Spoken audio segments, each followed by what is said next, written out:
Olá, tudo bem? Vamos continuar, dando continuidade à nossa série de vídeos do Math2Sim. E a ideia agora é que a gente vai trabalhar hoje com o modelo RLC. Diferente, dando continuidade ao modelo elétrico, a gente trabalhou anteriormente com RC, resistor capacitor, agora a gente vai trabalhar com tudo também. Vamos ver qual é a diferença desse tipo de modelagem. Então vamos lá. No começo a ideia é a gente falar um pouco dessas premissas desse modelo, os fios e componentes dos CDAs, como vocês estão vendo na tela, né? Estou listando cada um. A fonte de tensão vai ser conhecida, contínua no tempo, seja circuito CC. Capacitor vão ser lineares e os parâmetros constantes, ou seja, capacitância, indutância, resistência, inclusive constante também.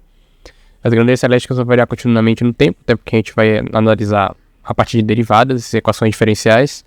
O circuito vai ser parâmetros concentrados, a gente vai expressar essa variação espacial e trabalhar unicamente com a variação temporal. E, bom, com essas premissas a gente pode analisar a dinâmica da tensão no capacitor ao longo do tempo e ver a diferença quando a gente comparou, já fez a simulação com o resistor e capacitor sem o indutor. Então, vamos lá. Como a gente vai começar essa modelagem? Então, a gente vai para uma equação famosa, conhecida nossa, já utilizamos no último vídeo, que foi a lei de Kirchhoff de tensões. Então, a gente tem que a tensão de entrada menos as tensões que estão sendo consumidas, né, pelos componentes, pelo resistor, pelo capacitor, pelo indutor, vai ser igual a zero. E essas tensões aí de cada componente, a gente tem relações constitutivas em relação a elas. Então a gente tem que a tensão no resistor vai ser igual a resistência vezes a corrente. A gente tem que a tensão na indutância, né, no indutor, vai ser igual a indutância vezes a derivada da corrente no tempo. E também a gente tem uma equação que faz esse link entre a corrente e a capacitância, né, o capacitor. Que a gente tem que a corrente vai ser igual a capacitância vezes a derivada da tensão no capacitor no tempo, que justamente essa tensão no capacitor no tempo que é o que a gente está procurando. Então a gente joga todas essas equações constitutivas na lei da malha de tensões, isola a derivada da tensão do capacitor no tempo, então a gente vai chegar nesse modelo, vai ser justamente um EDO de segunda ordem. A gente já viu uma diferença clara em relação a quando a gente trabalha só com resistor capacitor. E, bom, fazendo a simulação, a rede curta, quarta, quinta ordem, a gente vai chegar num modelo que para chegar na estacionária ele vai fazer várias oscilações e adianto que ele pode ir de diferentes maneiras. Essas oscilações aí vão depender muito dos parâmetros que a gente escolhe para fazer a simulação. Os parâmetros escolhidos estão no GitHub, caso alguém tenha interesse. E dependendo de como você escolhe esses parâmetros, pode ser amortecido, subamortecido, extremamente amortecido, então, etc. Por fim, a gente vai também, nesse vídeo, classificar esse modelo RLC. Então, a gente vai começar discutindo a linearidade e não linearidade. Adianto que esse modelo é um modelo linear, variável dependente. Não possui nenhum elemento não linear ali junto com ela, então vai ser um modelo linear. Vai ser um modelo CISO, e vai ser um single input, single output. Ou seja, vai ser apenas uma entrada e só uma saída. Em relação a tempo contínuo, tempo discreto vai ser em tempo contínuo. A gente está representando a partir de derivadas, não tem a parte discreta na modelagem. Em relação a invariante ou variante no tempo, vai ser invariante no tempo. Porque assim como a gente adotou nas premissas, os parâmetros não estão variando com o tempo, seja resistência, capacitância, indutância, etc. Parâmetros concentrados, também já foi discutido anteriormente. A gente só está considerando a variação temporal, não espacial. Determinístico, porque saindo de uma mesma condição inicial, fazendo as mesmas perturbações, ele sempre chega no mesmo ponto, não tem essa aleatoriedade dos sistemas estocásticos, e por fim forçado, já que tem uma força externa atuando, que vai ser justamente essa entrada da tensão, que a gente consegue mudar. E agora, para a segunda parte desse vídeo, a gente vai trabalhar com pêndulo simples, trazer uma modelagem a partir de uma abordagem lagrangiana. Existem diferentes maneiras de você chegar nessa mesma equação. Newtoniano, por exemplo, é uma delas, né? Que é bem estudada no ensino médio, mas a ideia é que a gente trabalhar com Lagrange. Então, assim como o primeiro modelo, a gente vai ter que adotar algumas premissas para poder chegar na equação final. E a primeira premissa seria que vai ser a hash, ela é rígida e sem massa. A massa ela vai estar concentrada em um ponto na extremidade dessa hash. A gente considera que esse ponto de apoio vai ser fixo e sem atrito. O movimento vai ocorrer no plano vertical. Não vai ter força externa, tá? A única força atuante vai ser a gravidade. e a gente vai desprezar a inércia rotacional dessa haste. E aí, dadas as premissas, a gente vai poder modelar e chegar em equação matemática que descreve esse movimento.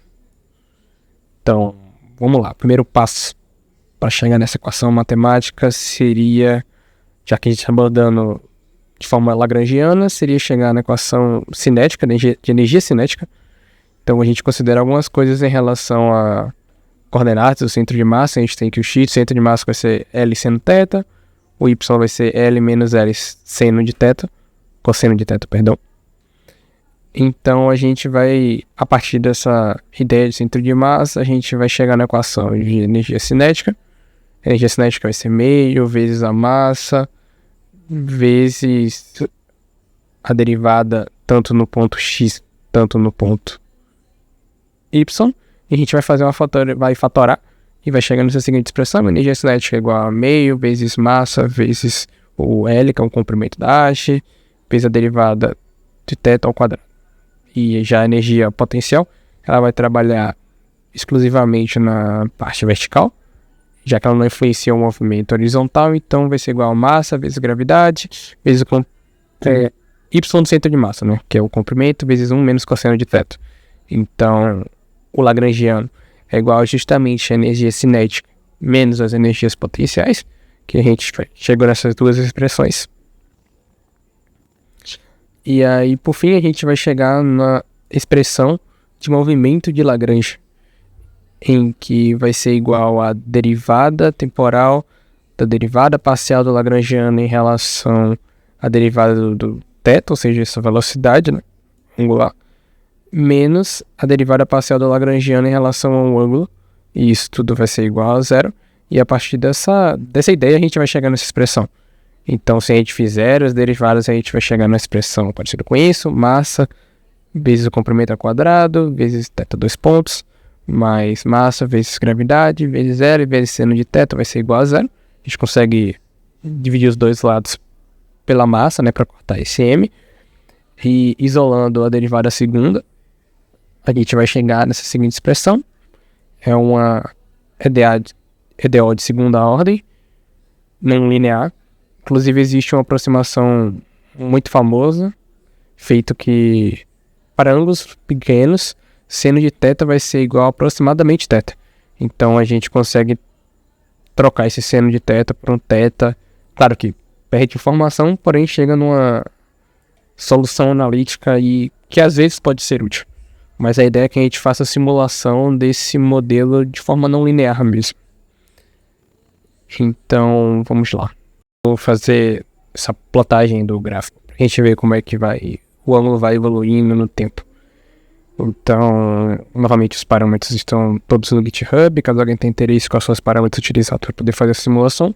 Mas a ideia é que tem um movimento assim, oscilatório, meio senoidal. Então, basicamente assim que vai correr a evolução da posição angular no tempo.